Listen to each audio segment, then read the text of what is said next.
guys would not believe who I had to sleep with to get this.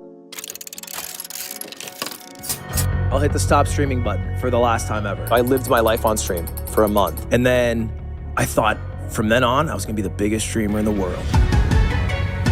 For a kid who grew up dreaming about the spotlight, becoming the biggest streamer on the internet wasn't just success.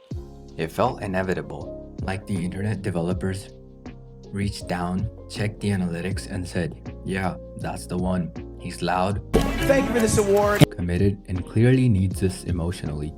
In just 30 days, Ludwig became #1 on Twitch by nearly every metric that mattered. Subscribers, viewers, hours watched, cultural relevance, which in 2021 was more valuable than money, housing stability or vitamin D. For a brief moment, he was untouchable. But here's the thing, the social media game is fundamentally broken. It works like Jenga. Every viral hit, every milestone, every win adds another block to the tower.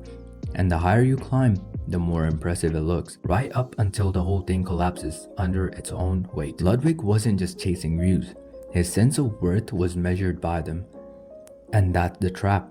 Creators climb to the top, crown themselves kings, and then burn out, trying to stop gravity from doing its job. Before Ludwig could change the rules of the game, he had to learn just how unforgiving it actually was. Ludwig's relationship with attention started early in 2005. During the 5th grade class presentation, he performed a parody of the novel My Brother Sam is Dead, retitled My Brother Slam is Which Dead. was really funny in 5th grade. The room exploded with laughter, and in that moment, everything clicked.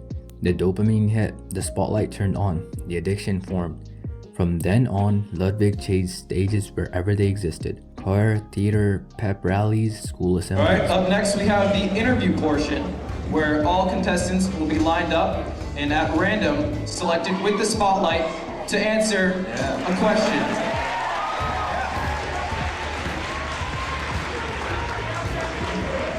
Hey Ben, how's it going? Good. Ben, I'm gonna throw you one and I just hope it doesn't go south. What is your favorite website? We are in school, right? Shouldn't start with a P. When the internet began rewarding momentum, Ludwig accepted immediately. He launched a YouTube channel. When I was 16, I uploaded Call of Duty commentary. The result was me calling myself the zany sidekick. What's up, heroes? The zany sidekick here. My whole premise was I was the sidekick and the viewer would be the hero. And then I looked up an adjective generator, and I found zany. And I dropped like a few videos. And my first video was called Starting Out Right, and I would only turn right. But it was terrible. It was genuinely terrible. Then Vine arrived. 7 seconds, no filler, perfect for someone who has spent his life trying to get laughs as efficiently as possible. Straight out of a stripper's butt crack. After high school, Ludwig left New Hampshire for Arizona State University with one philosophy: trying everything, get rejected, repeat. Fraternities said no. Comedy groups said no. Clubs said no. A cappella group also said no. So Ludwig did what he always did when doors were closed. He built his own stage. Temp Late Night started as a scrappy comedy group with no audience and no expectations. By the end of the year, it was selling out shows and outperforming every rival comedy group on campus.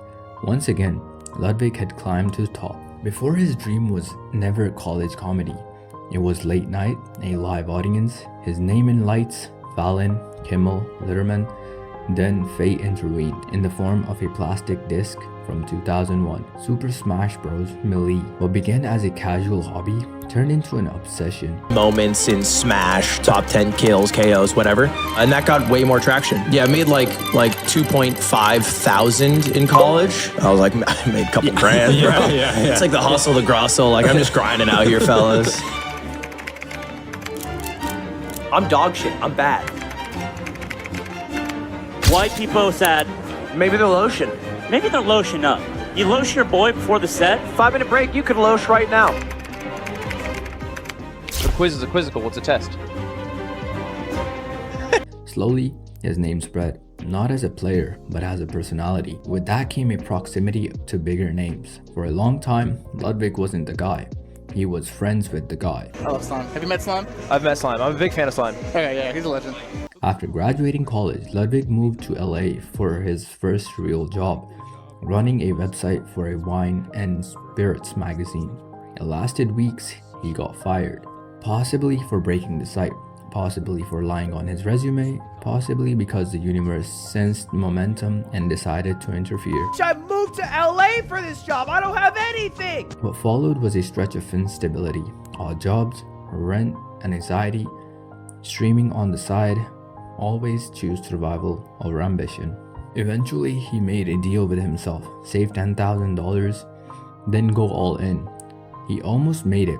Then in early 2019, he got fired again. Ludwig went full-time on Twitch. At first, things were modest but encouraging. Hundreds of viewers and a few $1,000s. Enough to believe this might actually work.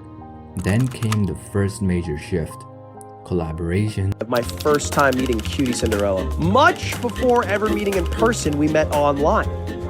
Actually on stream. We have 2 off-limit things you guys aren't allowed to talk about. 1, chest hole.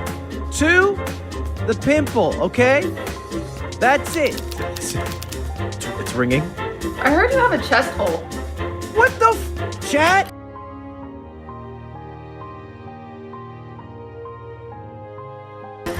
Thank you for My choosing me. skincare routine.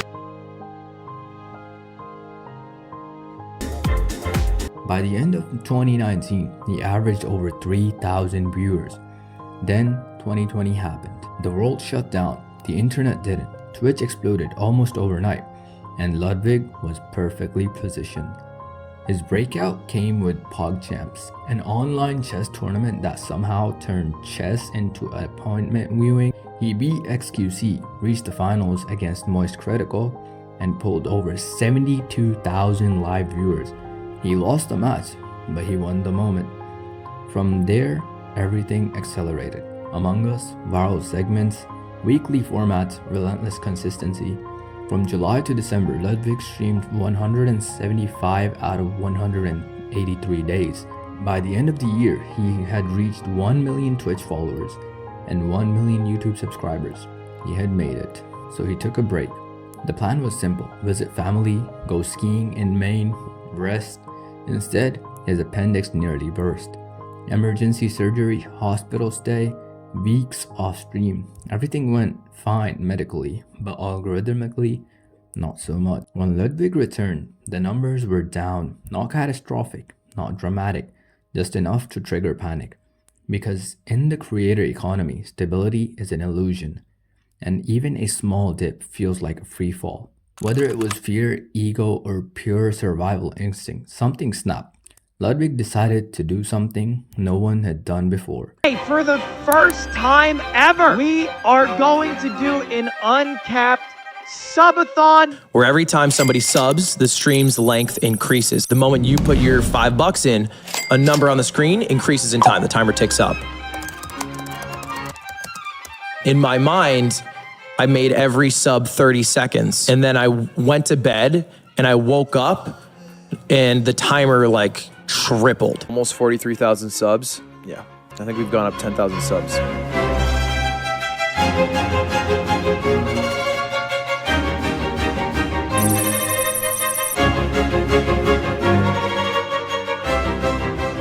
Cutie, my girlfriend, knew the whole time. Like, it was like day 2, she's like, it's going a month. And I was like, no, it's not. And then like day 5 happened, she's like, it's going a month. I'm like, you're crazy. And then like day 20 happened, and she's like, it's going a month. I'm like, yeah, okay, you got me. Thank you. And I got 283,000 subs. I was the most sub streamer, bunch of media attention around it. I had the highest viewers I've ever had, 200,000 people watching live at one moment. I was like, dope. I cried from joy. And then I thought from then on, I was gonna be the biggest streamer in the world.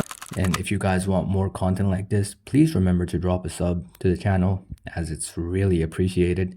And maybe even like the video. Thank you so much, and see you guys in the next one.